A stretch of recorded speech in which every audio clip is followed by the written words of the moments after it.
Yeah. Call the meeting of February 22nd to order. Would you please stand for the Pledge of Allegiance led by Mr. Greenberg? I pledge allegiance to the flag of the United States of America and to the republic for which it stands, one nation, under God, indivisible, with liberty and justice for all.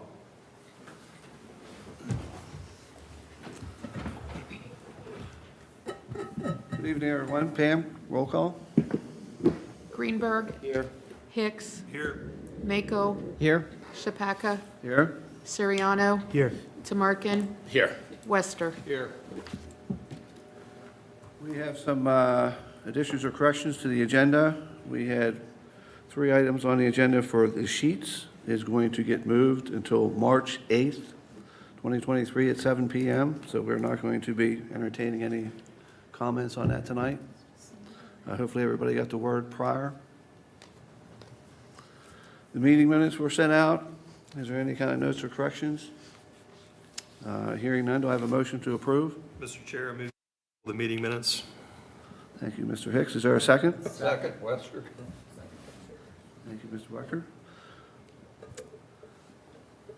We have a motion by Mr. Hicks and a second by Mr. Wester. Any discussion? Hearing none, roll call. Hicks. Yes. Wester. Yes. Mako. Yes. Shapaka. Yes. Siriano. Yes. Tamarkin. Abstain. Greenberg. Yes. Now reach the portion that our city attorney, Mr. Roth, will swear in all the applicants who are going to speak tonight. Thank you, Mr. Chair. We are now at the public hearing portion of the meeting. The public hearing will operate as follows. Administrative staff will make a presentation or comment on the application. The applicant or their representative may then make a presentation or comment on the application. Public comment will then be open for 3 minutes allowed per speaker. Additional time may be requested. Permission is at the discretion of the chair. Speakers must complete a speaker slip and come to the podium and state their name.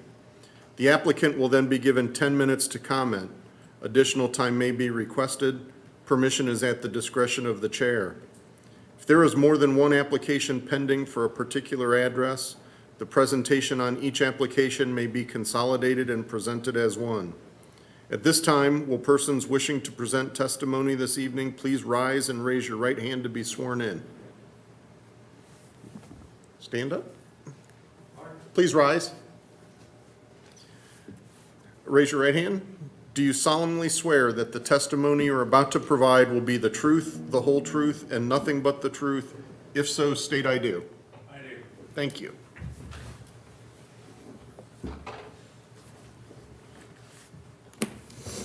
We've reached the portion of the applications.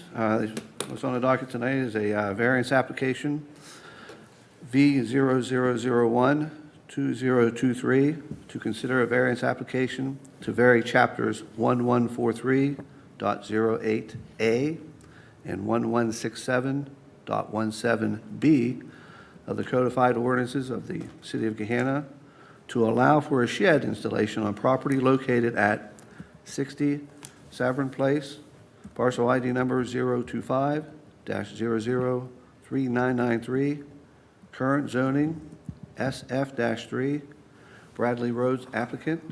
I now turn it over to Mr. Blackford, administration, for a presentation. Thank you very much. Appreciate it. On your screen right now is the location and zoning map. This particular property is just to the east of the Gahanna Lincoln High School. It's a corner lot. It has frontage on Havens Corners, which is to the north, and on Savern Place. It is zoned SF3, which is single family 3. The request is that they're asking variance approval to allow a shed to be in the front yard and to be within the front yard setback. Site plan indicates it's 18 feet from the right-of-way. SF3 requires a 35-foot front yard setback, and the code also requires that sheds be located to the rear of the structure. So those 2 separate code sections that would need to be varied. Again, the zoning requires a 35-foot setback. That's what we enforce, but the property was platted back in 1963 with a 30-foot setback. And we'll see that here momentarily. On your screen there in yellow is the location of the shed. And right here is that 30-foot setback that you can see. It's 18 feet from the right-of-way. The area here in green is where the shed could be located, meeting the requirements of the code. According to the auditor's website, this is about a 1,400 square foot building footprint right here that you see. Shaded, so this area is larger than that. This lot is a quarter of an acre. So that gives us a little bit of an indication of where the shed could be placed, meeting the regulations of the code. Applicant provided a video clip. Here is a portion of that. I'll play for you here, showing that there is some drainage challenges that requires, and this is great because this plays at my computer when I do the presentation, but it doesn't play up here. So this won't work, but it was part of the information that was provided earlier. It does show, it looked like a pretty substantial rainfall and that there is some drainage challenges. And I'm sure the applicant can provide more information than I can, but I believe that is the property to the east, which drains into his backyard. So I'll go back a page here. Sorry for the delay on the cursor, but this would be the property, I believe, in question, and it shows the drainage going in this general area. Come on. Maybe it'll play here. Nope, still won't play. Here's a couple of images. Here is what the shed looks like when you're standing on the sidewalk, looking from Haven's Corners. Here's what the shed looks like from Savern Place. This request did originate from citizen complaints about the shed. We received a couple of those. That's why they had code enforcement action and the variance request submitted. Variance criteria to consider: is there a special circumstance or condition applying to the land, building, or use? Would the variance, is it necessary to preserve the enjoyment and property rights? Would it adversely affect the health and safety?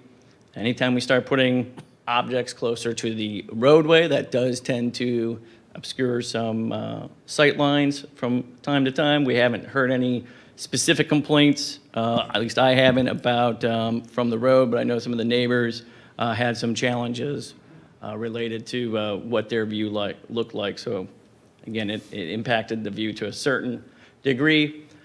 If you're going to approve the request, staff would recommend that there be some level of screening. I think the applicant provided that in their application, that they would do something to that effect, but I would strongly recommend, again, if there is an appetite for this variance and allow the shed to remain in its location, that be a condition of approval, that there be some specificity as to what and where and when those plantings would occur. This is a corner lot. I know a lot of times we talk about sometimes corner lots, it's a little bit more challenging to place accessory structures because of the increased front yard setbacks. However, I think the site plan shows that there is a substantial area that shed could be placed that meets code. But then again, there are some drainage issues that would limit where the shed could be placed. At least that's what the applicant's stating, and they did have a video to that effect. With that, Mr. Chair, that's all I have. I will turn it back over to you. Thank you. Thank you, Mr. Blackford. We now open the public comment section. Would the applicant like to make a comment? And if so, please step up to the mic and state your name and address. He's not the applicant. My name is Jerry Dury, and I live at 603 Havens Corners. One house. I'm looking for the applicant. I'm sorry? I'm looking for the applicant. Is the applicant here? Mr. Rhodes. Mr. Rhodes is not here. Yeah.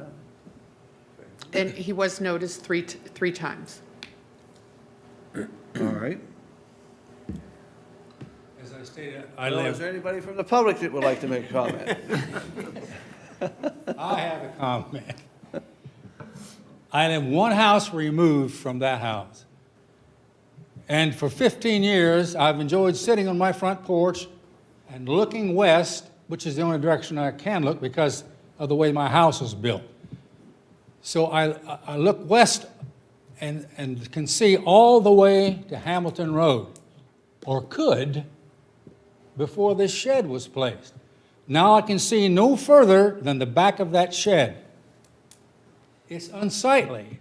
It ruins my sight lines, and those sight lines going all the way down to St. Matthew's Church are interfered with by that shed. It makes no sense to me to have that shed placed there.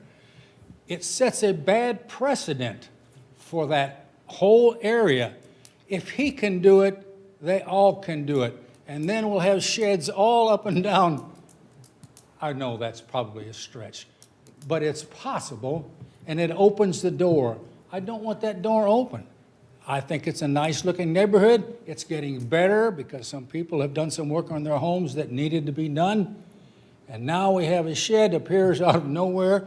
And otherwise, this gentleman has done a really decent job of cleaning that house. It wasn't a mess anyway, but he's done a nice job fixing it up. I think he bought it just to flip it, to tell you the truth, because there was a for sale sign out there as late as last week, and now it's gone, I noticed. But at any rate, the shed to me is unsightly. It blocks my view going down the street.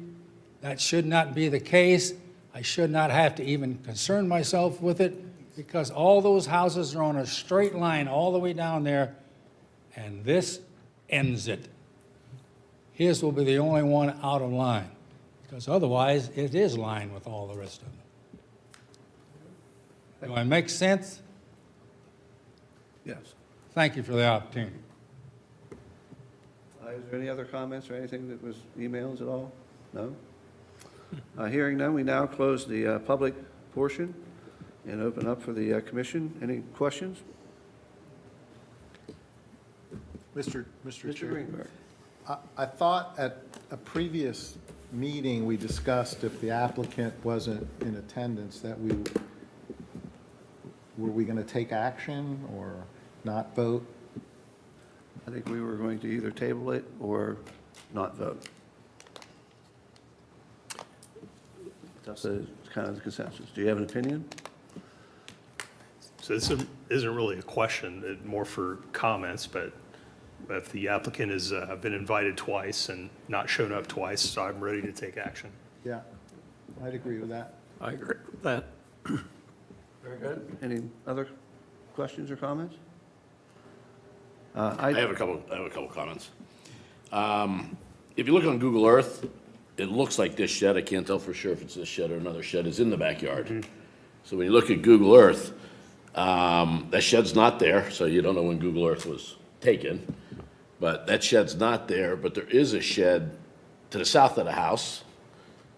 Mr. Blackford is getting us there.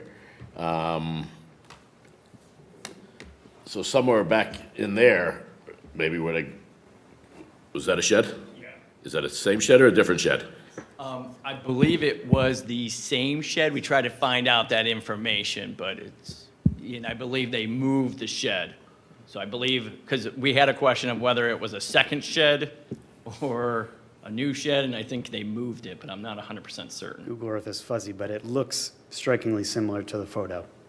Yeah, so it looks to me, my assumption looking at Google Earth is the shed moved from the backyard to the front yard to, I drove by today on my way here, and I agree with our neighbor. It is pretty unsightly having the shed where it is, and I will comment, in front of the shed is a trailer. So if the shed is removed, you are going to be looking at a trailer because they put that driveway extension in. Don't know when that was added. And again, there's a trailer parked there now, backed up to the shed. So I'm curious about that. There was conversation, notes in here about the water. I don't know if the water is to the east of the house or also to the south of the house. But you can kind of see here in this image that it looks like that shed is still in the backyard. And I'm kind of curious why it was moved, why it had to be moved. Any other comments, Mr. Dworkin? No, I'll have some comments if we're going to vote. I have a question. Hopefully, our neighbor, if you would entertain a question, since you're here, you're present. Just take the mic for a second. I'm sorry? Could you take the mic just to answer a question, since you are you directly east of the property? I'm sorry? Are you directly east of the house in question? I'm east, just one house removed. I'm the house right there. Right there. So the hardship clause had water in the back. Do you have water in your backyard that is transversing all. across? Not at all. But that, just beyond my backyard, in those houses where Jeff over here lives, he could explain that to you because he has a lot of water in his backyard. Is that seasonal? He lives right behind where the old shed is, right? Okay, that's it. That's Jeff's house right there. And there's a drainage area there that they've done a lot of work on personally, Jeff and the neighbors, putting stone in for the water to drain on down there. And why there's water, there's plenty of room back in that backyard. You can see where the old shed was. And he had that shed removed altogether and then put this other shed up front. But there's still, if you move that shed forward, then it's out of the way of the water. I don't understand why that's a problem. Well, Because where it is. Thank you for clarifying the location of the existence of the old shed. Pardon? Thank you for clarifying where the Yeah. old shed was removed. Thank you. I have a question for Mr. Blackford. So the parking on the side, is that an approved thing? I mean, anybody can add concrete to their side of their house for paving and parking? Yeah, actually, that's one of those interesting, in my opinion, nuggets in the code is that you can pave pretty much anywhere you want on your property. There is a limit of how much you can pave with the lot coverage, but there is no, commercially, we regulate where the pavement can go, but not residentially. So if we wanted to screen that, we could use the shed and have some screening on the shed, which would help cover that parking space also? Or can we just screen the parking space? If the shed's declined, I guess. Do we have any leeway? You would be denying the variance you can condition a variance application when you approve it, but when you deny it, you're just denying it. So there's no code requirement to have screening of that parking area since it's a driveway. Any more questions from the commission? Mr. Chairman? Oh, thank you, Mr. Mayor. Another question for Mr. Blackford. Do we know the drainage pattern here? Would it be draining to the west? I don't have firsthand knowledge of that. I believe that the video clip that the applicant provided was draining east to west in this area. I only know from secondhand conversations that maybe a previous city engineer or two ago had talked to folks out here, or I think this owner about drainage. I don't know firsthand what that's like or what kind of storm event that video footage was shown. So I'm not really knowledgeable enough to speak on it. Okay, thank you. Any other questions? Do I have a motion? Mr. Chairman, motion to approve item V-0001-2023. Thank you. Is there a second? Second, Suriano. Thank you, Mr. Soriano. We have a motion by Mr. Mako and seconded by Mr. Soriano. Any discussions on the motion? I'm not going to be in favor of the variance. I think typically, I know we've had several items come before us with regard to kind of two front yards and what that means for setbacks and the implications therein. I think in this case, when we talk about the usability of, whether that puts an impedance on the usability of what would be the backyard or where the area in green where Mr. Blackford's highlighting, it doesn't appear to be based on some of the previous Google Earth imagery or where that shed was previously that significantly impacts the usability of that space. I think in so much as the drainage is taken care of or mitigated, it seems like it was there before. It should be able to be there again. So I won't be in favor of this variance. Thank you, Mr. Ariano. Any additional comments? Mr. Tamarkin? Thank you, Mr. Chair. I also will not be in support. 2 reasons. Number one, I think, the applicant is not here, so when the applicant's not here, can't explain themselves. They have to suffer the consequences. Because my question would be why the shed has to be here, as Mr. Suriano said, why it has to be here instead of being in the backyard. So without that explanation, I'm going to assume it can be in the backyard, and I'm not going to be in favor. Thank you, Mr. Tamarkin. Any other additional comments? And Mr. Chair, the application does not support the criteria for granting a variance, in my opinion, so I will also be opposed to the motion. Thank you. Mr. Marco? I will not be in support because of everything my colleagues have said. Thank you, Mr. Wester. Mr. Marco?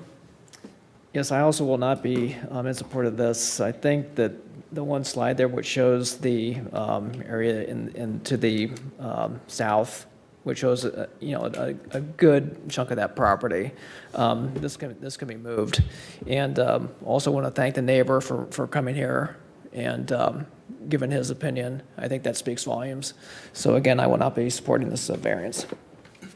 Thank you, Mr. Mako. I have, Mr. Greenberg, one final comment? A question for Mr. Roth or for Mr. Blackford. It looks like the consensus is going to be a vote no. So what happens next to this application? Do they have to move the shed back to code appropriate? I'll speak to that. Yeah, there's code enforcement action on that. So tomorrow morning, I would get in touch with code enforcement and provide them this update. So it's been in a holding pattern, taking action to get them to move it. So yeah, we'd be following up with code enforcement, which might end up going to. Yeah, I think code enforcement would file a charge. I mean, they've been notified. They chose to file the variance application to try to avoid a criminal charge into mayor's court. And if the variance isn't granted, I think that's the next step. Thank you. I'm also not in support. Very good. Pam, roll call? Mako, No. Siriano, No. Shapeka, Abstain? Tamarkin, No. Wester, No. Greenberg, No? Hicks. No. Motion fails. So that ends our application portion of the meeting tonight. Is there any unfinished business? Hearing none, we'll move on to new business. Do we have any new business? Hearing none, official reports. Mr. Roth, anything from the city attorney? I would just like to thank the commission. Michael Shannon, the attorney for Sheets, contacted me the other day. He was trying to get a hold of Jeremy, and I don't think Jeremy was in the office at the time. He sent me a picture of he had to have surgery, and he did not look good. So I immediately went in and spoke to Ms. Ripley and said, we need to contact the chairman to get that continued, but he very much appreciates it. Mr. Black, Director of Planning? I wasn't going to have any comments tonight, but I would just say that just to let Planning Commission know that staff, and I know Pam reaches out to folks, we talk to folks, applicants, I should be more specific. It's becoming, I'll use the word like, it's becoming a real problem getting folks to show up to hearings. We're going to try to investigate what maybe some other communities do and because there just seems to be a lot of challenges with folks attending hearings. And I know they're told the applications say you have to attend, multiple pages of it, communication from our staff, or my staff and Department of Planning, Council's office, and we still struggle with getting folks to attend, and it's a little frustrating at times in that. So we're trying to investigate if there's a way to gain greater compliance and attendance. Just FYI on that one. Thank you, sir. So your other hat, council liaisons? Nothing on the agenda the other night that we didn't previously talk about or that would have really been germane to planning commission, so nothing. Thank you. I do have a comment. I voted to abstain because I live across the street. If there would have been a tie, I would have thought that it was unfair. But if I had a different conscience, I would have voted no for it also. It just seemed completely out of place, but thank you for the commission to do the right thing. Any other correspondence and actions? Hearing none, poll members for comment. Mr. Hicks? Mr. No West? comments tonight, thank you. I have one question for Mr. Roth. Since we voted that down, how long does the individual have to comply with the citation the city will issue? I think they cite him, depending on when they cite him. So if code enforcement goes out tomorrow, it would probably summons them into court at least 1 week, maybe 2 weeks from tomorrow, Thursday.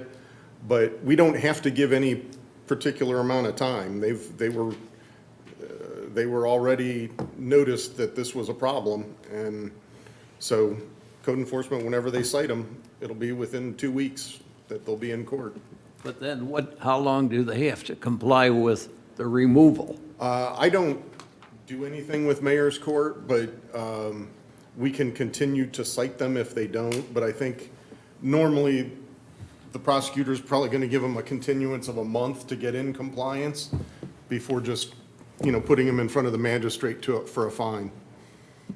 Thank you. Mr. Mako? No comments. Mr. Tamarkin? No comments? Mr. Sariano?